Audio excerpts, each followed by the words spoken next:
আসসালামু আলাইকুম ওরহমতুল্লাহ। আজকের এই গল্পটি হয়তো আপনার চোখ ভিজিয়ে দেবে, হয়তো আপনাকে ভাবাবে আমরা কি সত্যি আল্লাহর জন্য প্রস্তুত।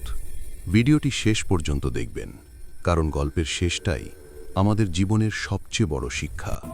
রাত অনেক গভীর, মসজিদের সব বাতি নিভে গেছে। শুধু এক কোণে বসে আছেন একজন বৃদ্ধ মানুষ, নাম তার আব্দুল করিম। একসময় তিনি ছিলেন বড় ব্যবসায়ী, টাকা, বাড়ি, গাড়ি সবই ছিল, কিন্তু আজ তিনি একা। সন্তানরা ব্যস্ত নিজেদের দুনিয়ায়। সেই রাতে তিনি ধীরে ধীরে বললেন, হে আল্লাহ, আজ অনেক দিন পর তোমার দরজায় এসেছি।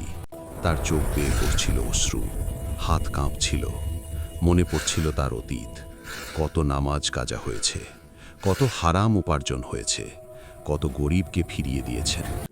তিনি ফিসফিস করে বললেন, হে আমার রব, তুমি কি আমাকে ক্ষমা করবে? তিনি উঠে দাঁড়ালেন নামাজে। সেজদায় গিয়ে হঠাৎ কান্নায় ভেঙে পড়লেন।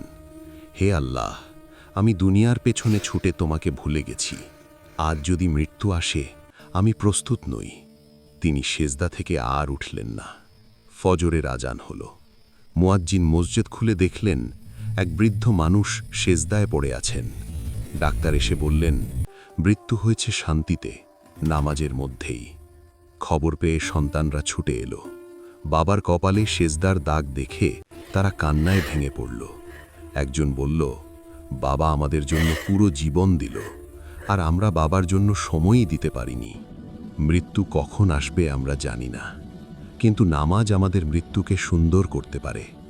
আজই আল্লাহর দিকে ফিরে আসুন। হয়তো আজকের একটি সেজদাই আপনার জীবনের শেষ এবং সবচেয়ে সুন্দর সেজদা হতে পারে। ভিডিওটি যদি আপনার হৃদয়ে স্পর্শ করে থাকে, একটি লাইক দিন, কমেন্টে লিখুন আল্লাহ আমাদের ক্ষমা করুন, এবং ইসলামিক গল্প পেতে চ্যানেলটি সাবস্ক্রাইব করুন। আল্লাহ হাফেজ।